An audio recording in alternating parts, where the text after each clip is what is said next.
나는 서울에 있었다. 목포에서 출장을 온 지 열흘째였다.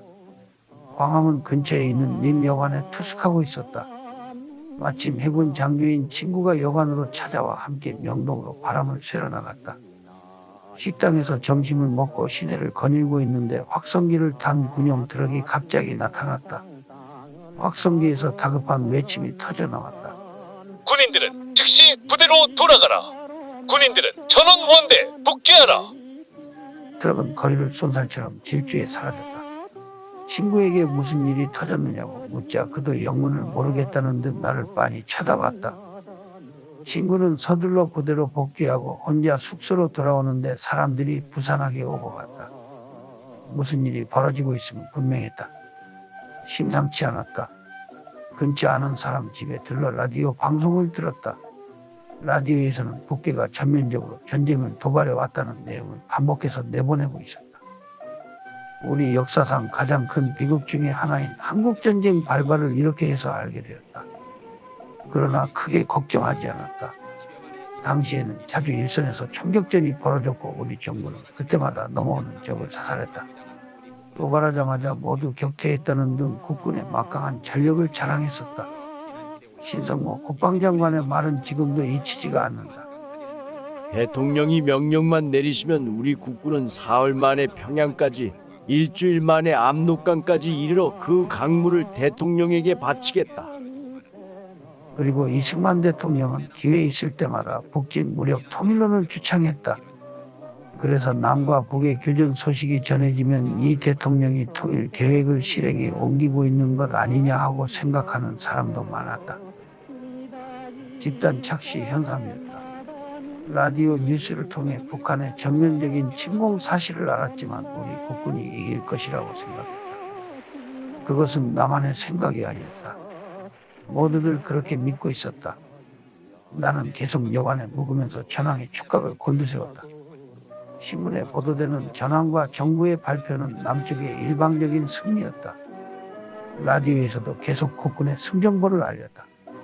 우리 국군이 반격을 개시하여 지금 북으로 올라가고 있다는 내용이었다. 국회의원들이 서울 사수를 결의했다는 소식도 들려왔다. 전쟁이 시작된 지 사흘째 되는 날, 마침내 이승만 대통령의 육성이 라디오에서 흘러나왔다. 나는 숙소에서 다른 손님들과 함께 숨을 죽이며 들었다. 서울은 무슨 일이 있어도 반드시 사수할 테니 국민들은 안심하시기 바랍니다. 그러나 그것은 새빨간 거짓말이었다. 이 대통령은 대전으로 피신했고 정부는 수원으로 옮겨간 후였다. 남은 것은 시민들 뿐이었다. 그날 밤 모든 것을 삼킬 듯 장맛비가 쏟아졌다. 다음 날 날이 밝아 나가보니 인민군이 광화문에 들어와 있었다.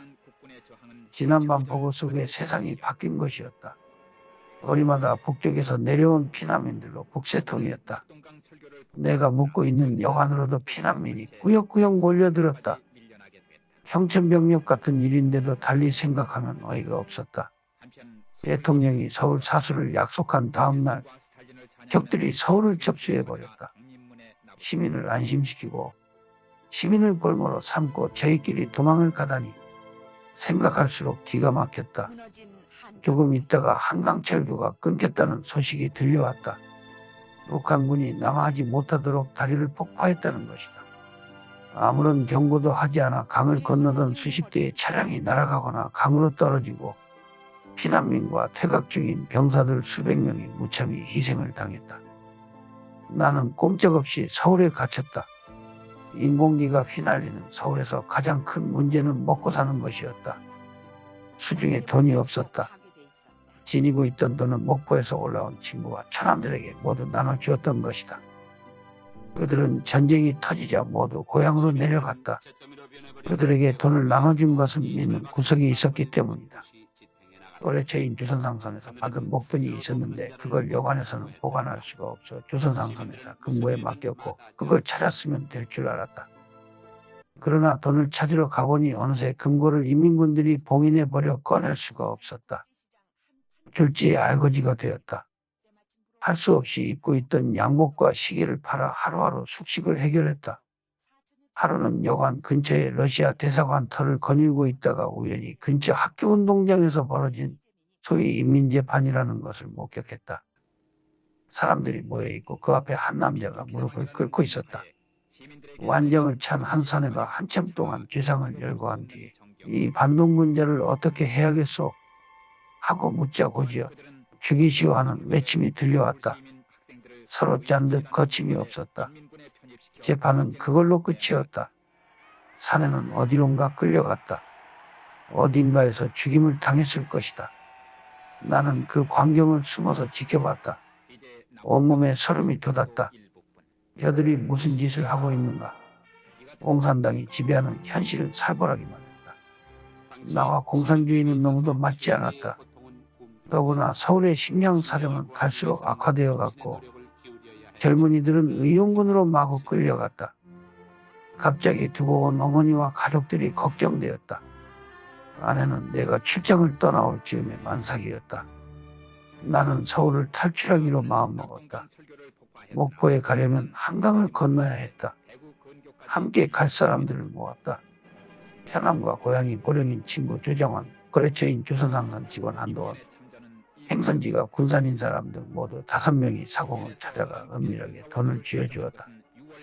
그리고 우리 일행을 건네달라고 부탁했다. 우리는 마포나루에서 만나 서강역쯤에서 배를 탔다. 미군 전투기가 근처 어딘가에 폭격을 했다. 물길이 치솟았다. 한강까지 붉게 물들었다. 우리는 서로의 얼굴을 쳐다봤다. 살아서 다시 볼 것인가? 살아서 고향에 갈 수 있을 것인가? 서울에서 목포까지는 400여 킬로미터였다. 우리는 무작정 남쪽을 향해 걸었다. 여름이라 아무 데서나 잘 수 있어 그나마 다행이었다. 병점 근처에서 배가 고파 주인 없는 참외밭에서 참외를 따먹고 있는데 주인이 불쑥 나타났다. 내가 호주머니를 뒤적이며 말했다. 여비가 좀 있으니 참외 값을 드리겠습니다. 주인은 언짢은 기색이었으나 우리의 초라한 행색을 보더니 그냥 가라고 했다. 현안 근처에서는 아기를 업은 엄마가 너무 지쳐서 걷지도 못했다. 엄마도 아기도 먼지를 뽀얗게 뒤집어 쓰고 있었다. 그대로 아기를 업고 아기 엄마를 부축하며 걸었다.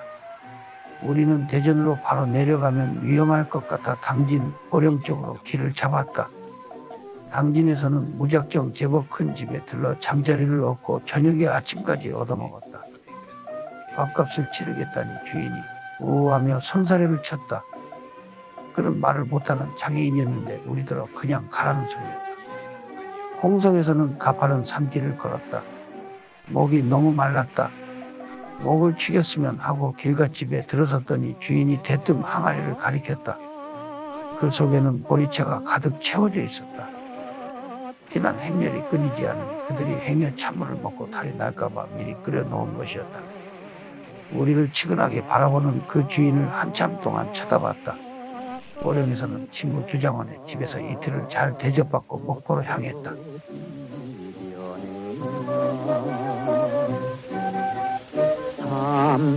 삼팔선택을 짜는 누가 지어서 이다지 고개마다 눈물이 든다.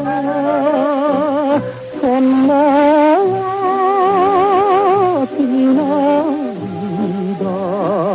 손모아 비나이야 담다 떠나가거라.